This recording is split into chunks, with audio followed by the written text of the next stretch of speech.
anak-anak remaja usia SMP, SMA, entah itu dari posisi orang tua atau dari posisi pembina. Jadi pelayan Tuhan di gereja kami membina anak-anak. Sejauh mana kita perlu memaksa? Karena anak zaman sekarang kan berbeda dengan zaman waktu dulu. Kalau mereka dipaksa dan mereka terpaksa, kayaknya buahnya itu berbeda. Tanggapannya mereka itu berbeda. Itu yang mau saya tanyakan. Jadi bagaimana dari pandangan sebagai orang tua dan bagaimana dari pandangan sebagai pembina di gereja. Itu saja. Terima kasih.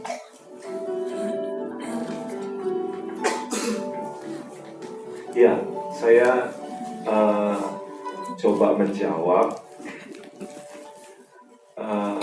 Jadi area kita memaksa itu tentu ada pertanggungjawabannya. Yang penting sebelum kita mengerti bagaimana harus memaksa, tentu memaksa ini seperti yang saya sampaikan kemarin, saya kaitkan dengan 2 Timotius 1 ayat 7, di mana Roh itu membangkitkan ketertiban. Mungkin saya interpretasikan ketertiban itu adalah aturan-aturan yang sudah dibuat dan memang semua sudah sepakat untuk itu diterapkan. Jadi kalau tadi secara khusus misalnya di kalangan remaja, ya. Nah tentunya mereka adalah anak-anak yang kita harapkan di usianya itu ketemu Tuhan.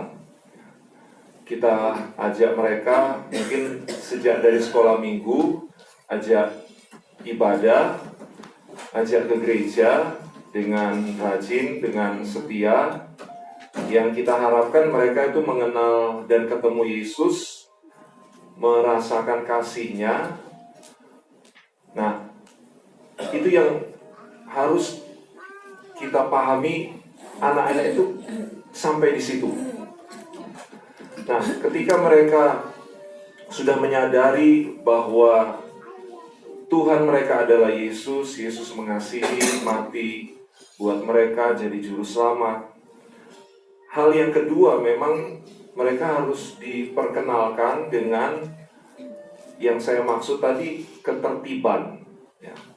Tentu di setiap komunitas ya, ada keleluasaannya, tapi ada yang namanya ketertiban. Nah, ketertiban ini yang memang kalau satu orang mematuhi, semua itu harus mematuhi. Kalau satu orang mengikuti, maka semua juga harus mengikuti. Baik itu di sekolah, dan memang di sekolah ada. Baik itu di rumah, dan memang di rumah itu ada. Baik itu juga di gereja, dan memang di gereja ada.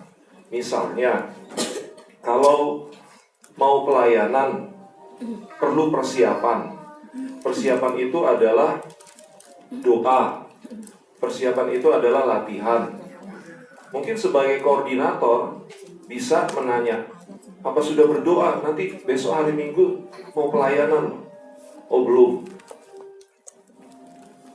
Lalu kita beri nasihat, doa ya. Apalagi nanti mau latihan. Lalu kita tanya lagi, sudah doa belum untuk persiapan pelayanan? Oh belum. Mungkin cara yang perlu untuk kita lakukan, ya kita minta supaya dia berdoa. Kalau misalnya kita sedang komunikasi lewat handphone, ya kita minta dia berdoa dan kita dengar lewat handphone. Atau ketika kita ketemu, ya kita minta supaya dia berdoa dan kita melihatnya. Ya. Entah dia memang pura-pura atau sungguh-sungguh, ya. Tetapi kita sudah mengenalkan kemurahan Tuhan, kasih Tuhan, dan juga bagaimana supaya mereka tertib dalam menjalankan kehidupan mereka supaya bertumbuh di dalam Tuhan. Jadi saya kira apa yang sudah ada di mungkin dalam hal memaksa remaja untuk ibadah ya, atau untuk pelayanan, atau bagaimana kasus ininya, detailnya. Ya, salah satunya Ya, jadi tentu memaksa itu bukan sikap yang sporadis ya, karena ada saatnya kita harus sabar, kita harus memberi teladan, kita beri kesempatan, sampai kemudian kalau dia sendiri yang mau berubah, maka itu akan menjadi sesuatu yang mudah. Tapi kalau dia tidak mau berubah, dia sendiri yang tidak mau berubah, nah itu yang kemarin saya sampaikan kepada saudara, berubah itu selalu datang dari diri sendiri. Saudara boleh punya orang tua yang sudah di dalam Tuhan, saudara boleh rumahnya dekat gereja, ya, saudara boleh tiap tahun ikut acara retreat atau apa, tapi kalau nggak mau berubah, ya itu namanya tidak akan ada hasil dari pembaharuan budi yang sudah diterima. Jadi kenapa kita memaksa? Karena kita ingin dari yang bersangkutan itu menyadari bahwa dia harus berubah. Orang tua harapkan dia berubah. Hamba Tuhan, gembala harapkan dia berubah. Sebab satu saat nanti akan tiba momennya di mana itu akan menjadi persimpangan di dalam hidupnya. Kalau dia tidak pernah punya pengalaman dipaksa untuk tertib, kalau dia nggak pernah dipaksa, tidak ada orang yang memaksa, maka satu saat nanti ketika dia benar-benar ada di persimpangan hidup, tidak ada yang memaksa, tidak ada bahkan yang mengingatkan dia, maka otomatis dia akan memilih jalan yang salah.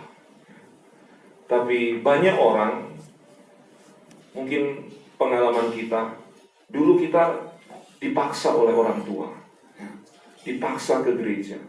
Mungkin dulu kita nggak mau, dipaksa melayani. Dulu kita ogah-ogahan, dipaksa untuk berdoa. Dulu berat buat kita terpaksa. Tapi beberapa tahun kemudian, ketika itu benar-benar menjadi satu momen yang penting untuk kita memilih, akhirnya kita tidak salah memilih. Kita memilih, saya mau berubah dengan kesadaran. Jadi kalau mau ditanya batasnya itu sampai kapan, kita sejauh apa kita memaksa, ya saya kira sama seperti misalnya di sekolah ada aturannya, diingatkan sampai 3 kali. Ya sudah, kalau misalnya sudah 3 kali diingatkan, dia nggak mau berubah, ya kita sabar saja. Karena biasanya hal-hal yang seperti itu akan membawa kita kepada situasi yang harus terjaga. Ya. Kita tidak hanya ingin satu anak remaja yang tertib, kita ingin yang lain juga tertib. Kalau misalnya ada satu atau dua yang masih belum mau tertib, ya kita alihkan kepada yang mau tertib dan setuju dengan aturan-aturan yang dibuat di lingkungan di mana dia berada. Ya, mungkin itu sementara jawaban dari saya dalam kaitan dengan apa yang saya sampaikan kemarin.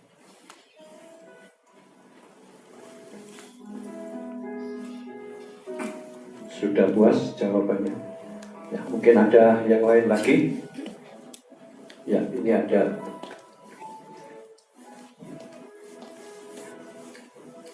dua kertas pertanyaan. Enggak, kurang kecil kertasnya.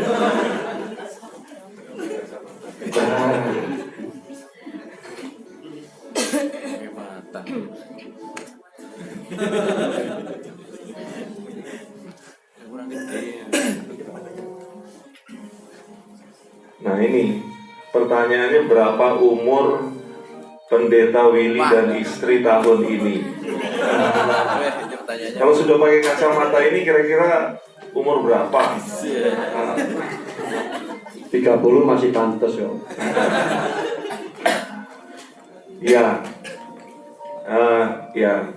Usia saya sekarang ini jalan 48 ya. Istri saya jalan 45. Ya, terima kasih untuk pertanyaannya. Oh, ini bolak-balik.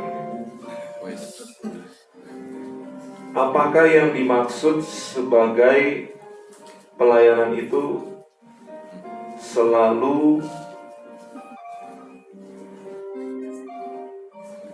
ini saya baca yang ditulis aja ya. Apakah yang dimaksud sebagai pelayanan itu selalu tanda petik pelayanan garis miring tugas-tugas yang ada di dalam kepengurusan gereja? Oh, jadi pertanyaannya adalah apakah pelayanan itu hanya sebagai pengurus gereja? Lalu berikutnya, dan apakah kita harus menjadi pengurus dalam salah satu wadah supaya kita disebut sudah melayani? Yang berikutnya, apakah kehendak Tuhan itu selalu atau hanya melayani dalam wadah-wadah dalam kepengurusan gereja? Ya, tentu jawabannya untuk 3 pertanyaan ini enggak ya. Karena pelayanan itu adalah suatu panggilan. Dan kalau saya melihat selama retreat, setiap yang memimpin pujian ganti ya. Di tempat lain tuh kalau retreat yang pimpin pujian ya itu aja gitu. Yang main keyboard juga bergantian, yang berdoa juga bergantian, yang kolektan juga bergantian. Saya rasa itu sangat baik ya, untuk kita menemukan apa yang menjadi panggilan Tuhan. Sebab dengan kita melakukan apa yang seperti saudara lakukan tadi, maka saudara akan ketemu dengan pelayanan yang memang Tuhan ingin saudara lakukan. Mungkin sekarang ini saudara melayani secara umum ya, generalis lah. Kadang hari pertama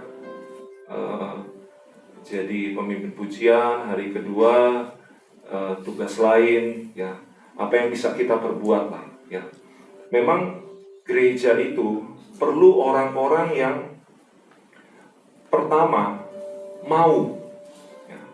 Dulu saya pernah dilema ya, saya akan memilih orang-orang yang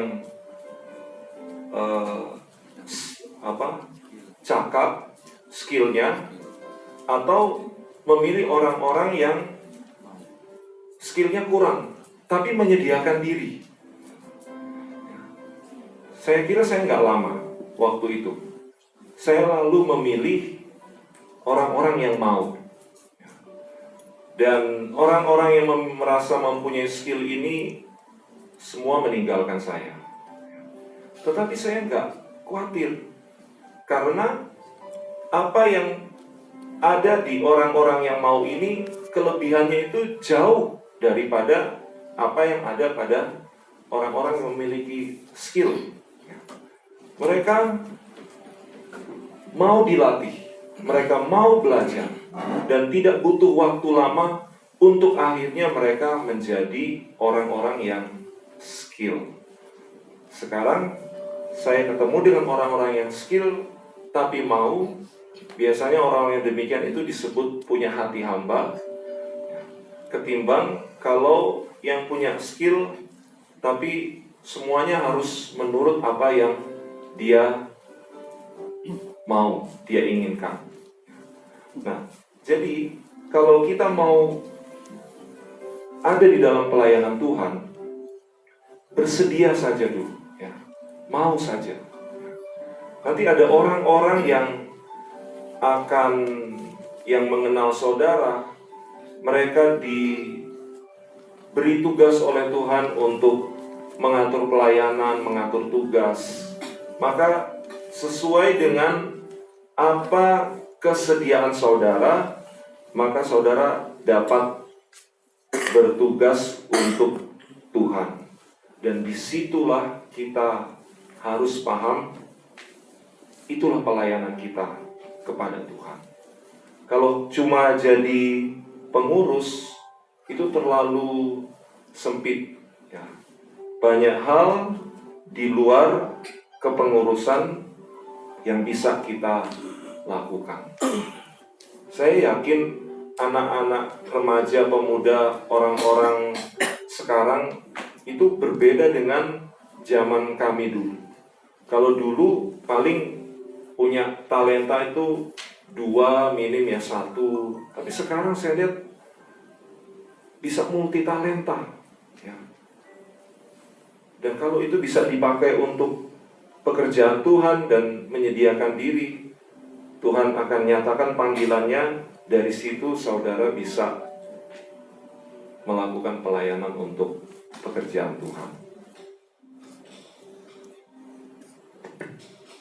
Ya, itu jawabannya dari saya. Ya, masih ada lagi. Mungkin mau tanya hobinya apa. Oh ya. Terima kasih buat kesempatannya. Puji Tuhan, saya pribadi sangat terberkati dengan firman Tuhan yang tadi disampaikan sama Tante.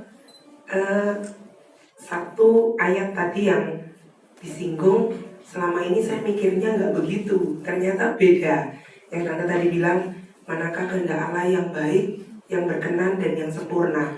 Saya kira dulu pemahaman saya adalah itu sebagai satu bagian.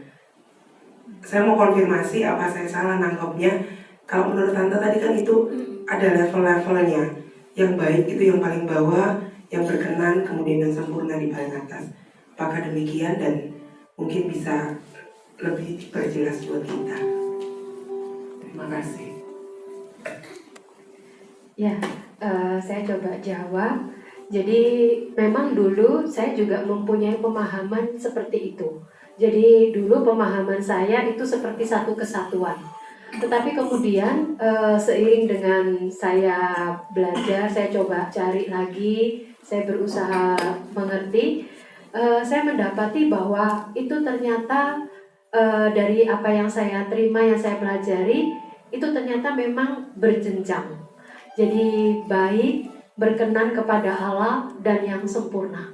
Dan kalau kita tadi belajar mungkin dari kisah Daud, kita banyak lihat yang dikatakan misalnya dari orang-orangnya Daud tadi, contoh-contohnya itu kelihatannya kan baik gitu, kelihatannya itu betul gitu, kelihatannya betul, apalagi mereka yang hidup pada zaman perjanjian lama gitu. Perjanjian lama bilangnya itu apa? Mata itu ganti mata. Taurat kan begitu, gigi ganti gigi. Itu bukan zaman kasih karunia. Tapi kalau kita lihat di situ, Daud itu selalu dia tanya Tuhan. Daud itu selalu tanya Tuhan. Tadi satu topik yang belum saya singgung, tapi cuma untuk saya kasih referensi ayat tentang nasihat dari imam yang tadi saya singgung sedikit aja. Mungkin kalau ada sedikit waktu saya mau kasih penjelasan sedikit. Jadi di sini kita bisa tahu bahwa jadi itu kisahnya ketika Daud itu dikudeta oleh anaknya sendiri, Absalom. Dan Daud itu meninggalkan Yerusalem. Jadi dia sambil nangis, dia itu nyebrang sungai Kidron bersama dengan orang-orangnya, meninggalkan Yerusalem.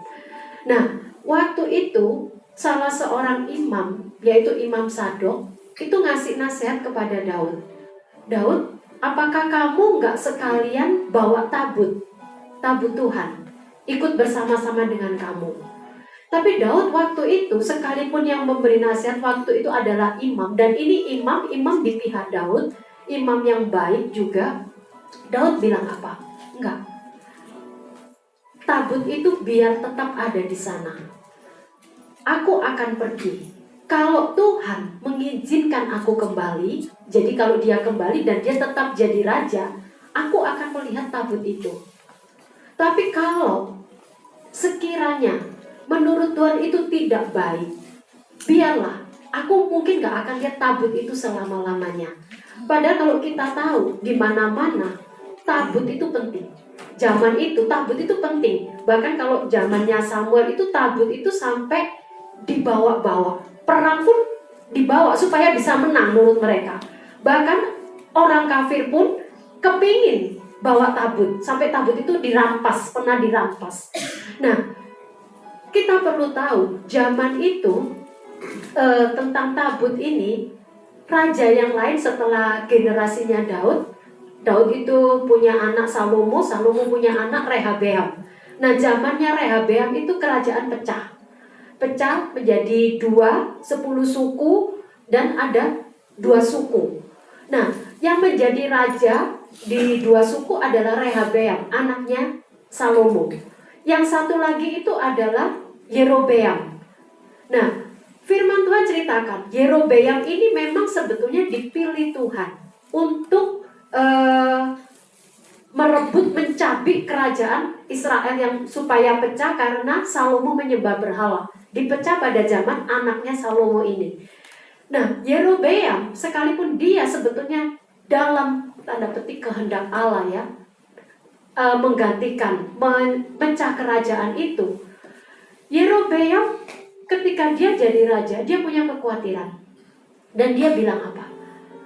Kalau Israel ini tiap tahun harus ke Yerusalem untuk berbakti kepada Allah, lama-lama mereka nanti bisa-bisa tidak setia dengan aku dan akan kembali kepada Rehabeam. Jadi lebih baik aku sekarang buat Allah sembahan baru supaya mereka nggak usah mondar-mandir kembali ke Yerusalem. Jadi di sini kita lihat tabut itu penting. Tabut itu penting. Nah, itu Sadok itu memberi nasihat. Apa nggak tabut ini ikut kamu? Tapi Daud bilang apa? Enggak. Nggak perlu ikut aku. Jadi di sini Daud itu sampai bisa punya pemahaman sampai sebegitunya di atas yang baik. Tabut ikut Tuhan, ikut Daud itu baik. Tapi Daud tidak mau memanipulasi, tidak mau menggunakan untuk menarik supaya tabut itu ikut dia. Nanti kalau tabutnya ikut dia, rakyatnya yang tadinya mungkin pihak Absalom jadi pihak ke dia, enggak. Jadi di sini kita lihat dalam Taurat seperti itu pun Daud itu bisa membedakan mana baik, mana itu berkenan dan mana sempurna. Jadi dia betul-betul ketika meninggalkan tahtanya, dia meninggalkan dengan apa ya? Dengan rela, pasrah. Itu yang saya tadi bilang gambaran kayak Tuhan kita. Rela. Filipi bilang mengosongkan diri, taat sampai mati. Itu sama kayak moyangnya Daud. Jadi begitu merelakan, nggak gadoli, nggak ngaboti, bahkan nggak memanipulasi tabut supaya hati orang Israel itu kemudian bisa dicondongkan, enggak. Dan itu kan nggak gampang, nggak pengertian seperti itu kalau saya belajar itu nggak mudah untuk taraf baik, berkenan dan yang sempurna. Tapi Daud di situ membuktikan dia betul-betul sama Tuhan itu lurus, sama Tuhan itu murni. Dia ikut Tuhan, mengiring Tuhan dan sebagainya. Dia murni, nggak ada embel-embel. Tahta pun itu nggak memberatkan. Padahal yang selanjutnya pun kayak tadi Yerobeam itu sampai memanipulasi hal-hal rohani supaya dia tidak kehilangan pengikut, supaya jangan sampai orang yang sudah berpihak ke dia nanti kalau sering-sering pulang ke Yerusalem nanti nggak berpihak ke dia, akhirnya berpihak lagi ke Rehabeam. Enggak. Jadi Daud itu betul-betul kalau kita lihat di situ dari contoh-contoh yang kita tadi sudah belajar, itu yang saya maksudkan dengan taraf bukan cuma baik, tapi bisa sampai berkenan dan sampai sempurna. Dan kadang yang membahayakan buat kita anak-anak Tuhan, semua pakai nama Tuhan. Itu kan kita betul-betul dibutuhkan kepekaan. Kalau di bahasa Inggris itu ada kata feeling juga ya. Feeling kita itu gimana gitu.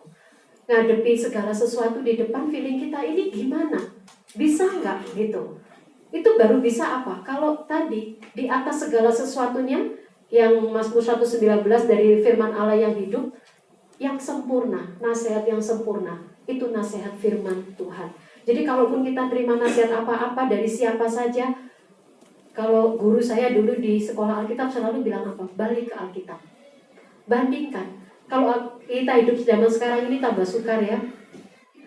Tambah sukar. Jadi semua nasihat, apalagi kalau bawa-bawa nama Tuhan, bawa-bawa pelayanan, bawa-bawa gini, seringkali kita yang biasa yang kita biasanya lurus-lurus ini, kadang seringkali jadi bingung, takut salah, takut nanti kalau nggak anu ternyata betul, tapi kalau anu apa ya betul. Nah, di situ dibutuhkan di atas segala sesuatunya. Ya kayak tadi Daud tanya Tuhan, bawa kalau di zamannya yang kita baca tadi sampai bawa efod, tanya petunjuk Tuhan, minta konfirmasi Tuhan lagi. Yang itu yang mungkin kita perlu banyak latihan. Nggak bisa enggak.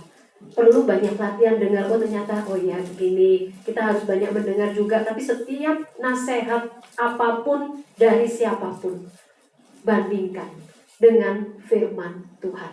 Itu paling murni. Dan tadi Mazmur 119 tadi bilang, firman-Mu itu yang membuat aku bisa lebih bijaksana dari musuh-musuhmu. Jadi firman Tuhan itu yang jaga kita. Firman Tuhan yang buat kita lebih pintar. Kalau Amsal bilang, padaku ada nasihat, pengertian, dan pertimbangan. Amsal bilang begitu. Jadi apa? Yaitu kita minta kepada Tuhan yang seperti itu. Jadi baik, berkenan, dan sempurna.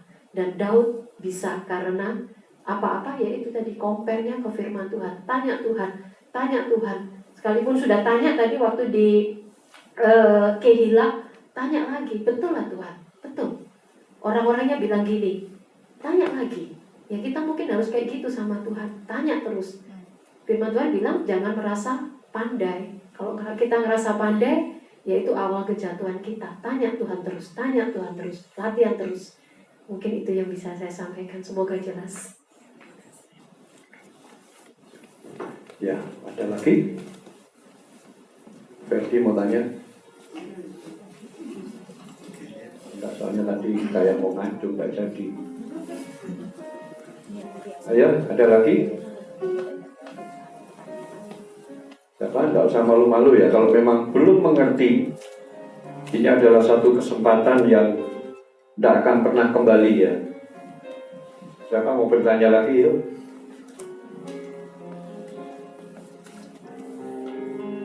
Ada mau bertanya? Cincin mau bertanya? Yuk siapa? Tak apa-apa Cincin.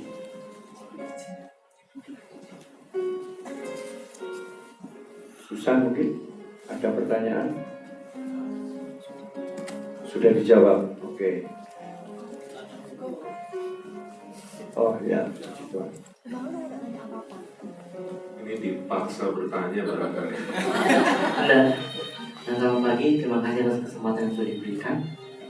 Saya mau tanya, tadi kan Tante jelaskan kita dalam kayak mengetahui rencana Tuhan yang baik, yang berkenan dan yang sempurna itu harus tanya Tuhan.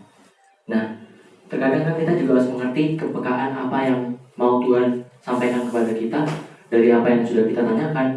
Tetapi gini, yang saya tanyakan adalah apakah cukup kita berdoa, kita membaca firman, kita sudah mendapatkan kepekaan?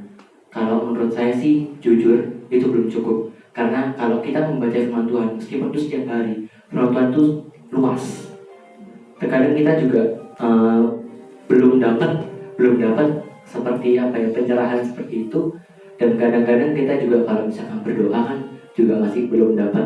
Sedangkan saya sendiri juga pernah dapat pengalaman permasalahan yang membuat saya bingung. Apalagi ini saya ketemu hamba Tuhan, saya diajak dalam suatu acara. Tiba-tiba aja saya kan mau beli bakso pakai sepeda, naik sepeda. Tiba-tiba saya ketemu hamba Tuhan tersebut dan mengajak saya untuk bergabung dalam acara yang sudah dia buat dan menggunakan ini sudah kehendak Tuhan. Kamu bertemu saya itu sudah kehendak Tuhan. Tapi saya dalam penjelasan itu saya merasa kayak ganjel atau istilahnya kayak kok lebih ke arah arogan. Itu maksudnya ajaran yang dia buat itu kayak sekali lagi kayak saya merasa itu kayak kok arogan gitu. Jadi saya akhirnya gak datang karena juga gak ada yang ngantar juga. Jadi saya bingungnya itu untuk saya juga sudah bertanya sama Tuhan apakah cukup hanya berdoa dan membaca firman Tuhan setiap hari itu sudah cukup untuk mendapatkan apa yang Tuhan mau, apa yang menjadi jawaban Tuhan. Itu aja. Terima kasih.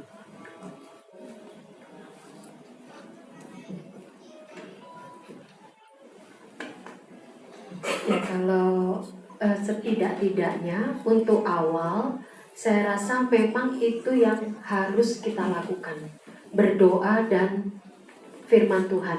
Dan untuk hal yang seperti ini perlu kita tahu, seringkali kita itu tidak continue ya. Jadi seringkali kita tuh baru berdoa, baru baca firman ketika kita itu menghadapi sesuatu. Dan di situ baru kita tanya, Tuhan, ini kehendak-Mu apa bukan? Itu nggak beda jauh. Jadi gini, kita dengan Tuhan itu sebetulnya proses belajar seumur hidup sampai kita nanti pulang. Jadi kita dengan Tuhan itu seperti itu, kita belajar terus. Kita belajar terus karena Tuhan itu seperti tadi terlalu luas. Kalau kita lihat di Alkitab, kita hanya bisa kita belajar contoh pola, tapi itu pun banyak sekali. Dan kita belajar dengan Tuhan itu nggak kayak ilmu pasti.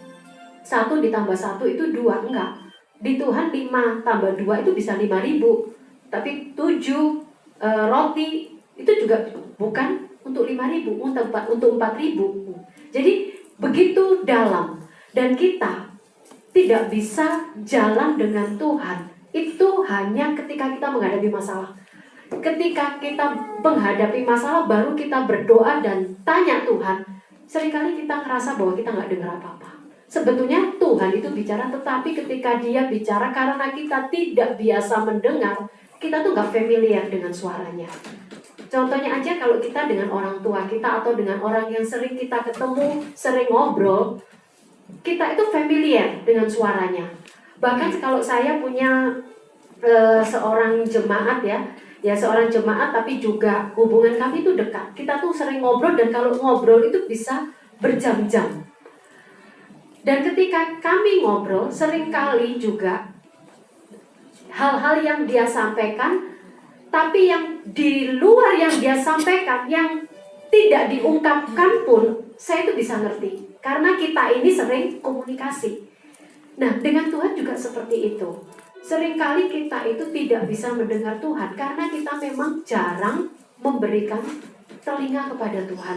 Jadi ketika Dia bicara, kita nggak dengar, kita ngerasa asing. Mana suara Tuhan?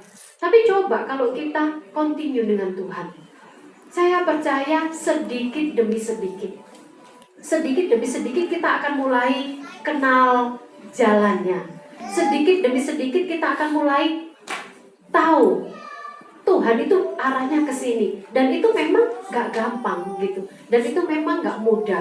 Jadi untuk pertanyaan tadi, apakah cukup dengan doa dan firman? itu setidak-tidaknya memang harus dilakukan. Dan kalau kita mau memang sungguh-sungguh mendengar, sungguh-sungguh mau tahu belajar kehendak Tuhan, ya kita memang harus meluangkan waktu untuk berdoa dan membaca firman secara terus-menerus. Dan di situ Tuhan nanti seringkali kayak tadi mungkin yang disampaikan ketika nggak tahu ya bicara itu ada yang ada yang nggak pas atau apa, itu seringkali, tidak selalu, tapi seringkali juga merupakan cara Tuhan bicara. Ketika kadang saya juga ketemu dengan orang atau siapa yang tidak saya kenal dan saya ngerasa ini ada yang nggak pas, apa ya, sukar untuk diungkapkan tapi kayak nggak pas gitu. Dan sekian waktu kemudian ternyata saya tahu, oh ini nggak pasnya di sini. Dan saya belajar di situ apa? Itu seperti warning, seperti rambu yang Tuhan kayak kasih sign ke saya. Ini orang ini nggak tepat ini. Orang ini kayaknya nggak seperti yang tampak di luar seperti ini. Dan itu beberapa kali dan di situ saya belajar. Oh dulu waktu ngadepin orang ini apa ya waktu itu yang muncul di hati saya. Oh sign-nya kok seperti ini. Kayak rasa nggak enak. Kadang Tuhan juga cuma kasih satu kalimat. Cuma kasih mungkin firman sekelebet bahasa kita ya, sekelebetan aja gitu. Itu adalah cara Tuhan ngajari kita. Tapi lama-lama kalau kita memang mau memberi diri, menyerahkan diri kita untuk mendengar, kita akan bisa. Saya tahu itu gak gampang. Seperti tadi saya sampaikan, seringkali ini adalah masalah klasik. Orang anak Tuhan banyak tanya hal ini, kehendak Tuhan, cara tahunya bagaimana. Dan jujur sampai sekarang pun saya juga selalu masih belajar untuk cari kehendak Tuhan untuk setiap apa yang saya hadapi. Saya coba tanya, datang kepada Tuhan, cara-cara untuk jawaban Tuhan untuk apa yang Tuhan mau. Dan itu memang kita perlu belajar.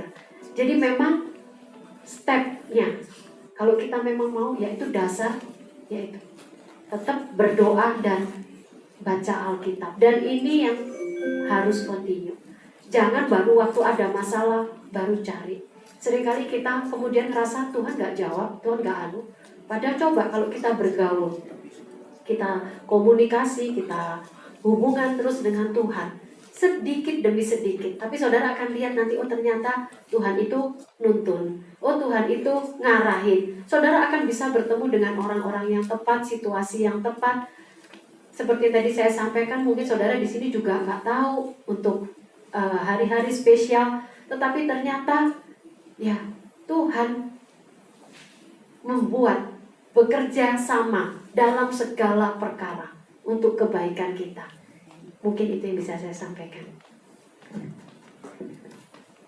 Saya tambahkan ya, memang itu jadi pelajaran yang sukar ya. Tapi bagi saudara itu kalau mau lihat itu sebagai sesuatu yang mudah, belajarnya juga mudah, nangkapnya juga mudah, ya paling gampang itu ya tanya sama ini gembala ya. Ada teman saya di Malang. Satu saat dia tahu ada jemaatnya itu yang mau menikah. Persiapan sudah matang ya. Ini lain sama yang cerita kemarin. Persiapan itu sudah matang. Tapi jemaatnya ini yang calon mempelai perempuan, satu saat dia sudah pernah tanya, dia bilang nanti mau persiapan tanggal pemberkatan, sudah ditentukan semua. Tapi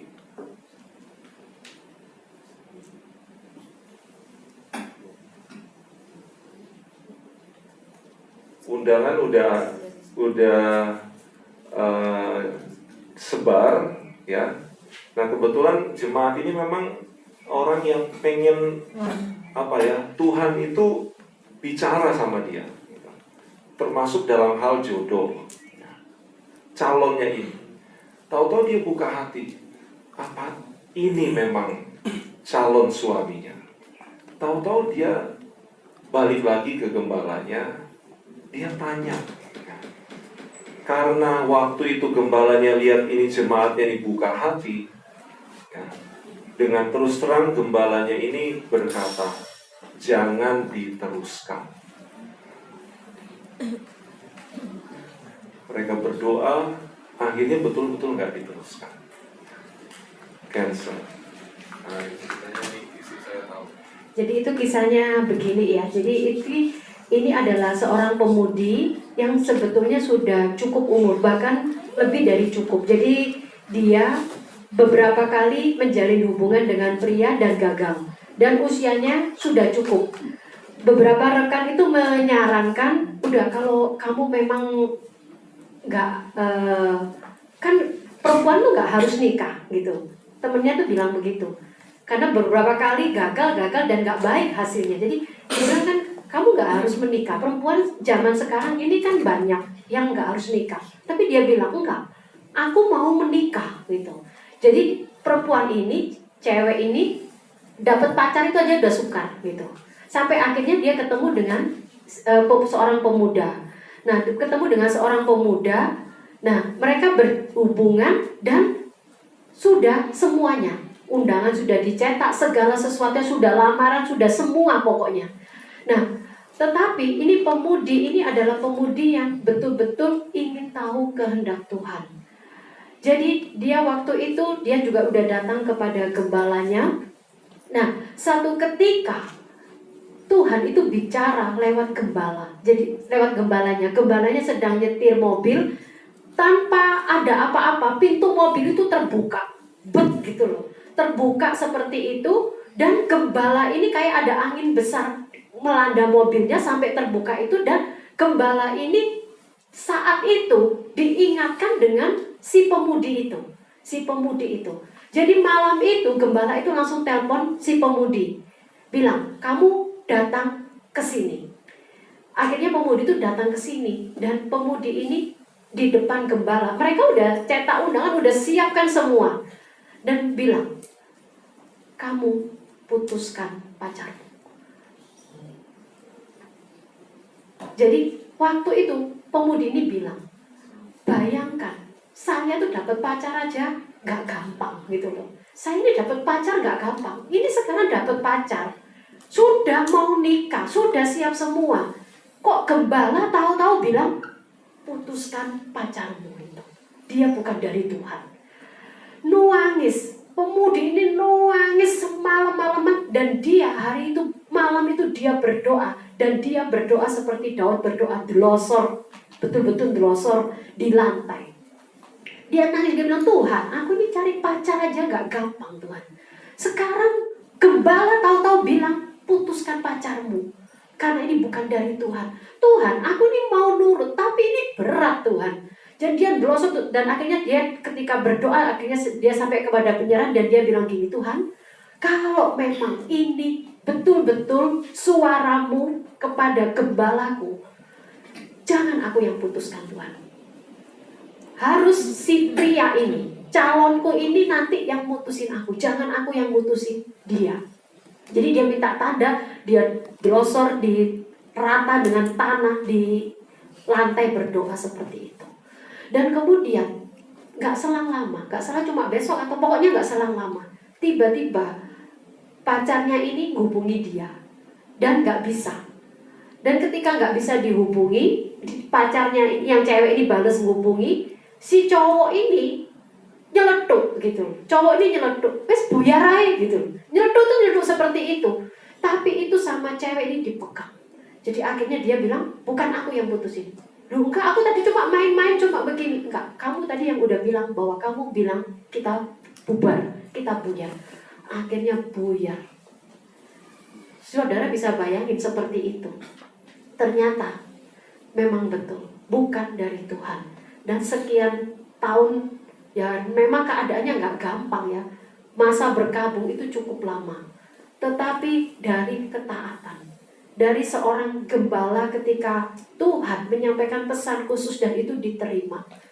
Ternyata sekarang kehidupan pemudi ini dapat suami yang baik, nggak macem-macem suaminya. Dan orang waktu itu udah khawatir karena dia menikah juga udah usia cukup lumayan, 40 sekian. Makanya dia kan kepingin cepat nikah karena dia tahu dia sebagai wanita, dia mau umur berapa mau punya anak. Tapi nggak lama, nikah sebentar, Tuhan langsung kasih anak laki-laki. Dan keluarga ini diberkati, suaminya sekarang juga aktif berbakti kepada Tuhan, pelayanan, istrinya juga sangat diberkati, mereka diberkati Tuhan. Jadi kadang sampai dalam keadaan seperti itu.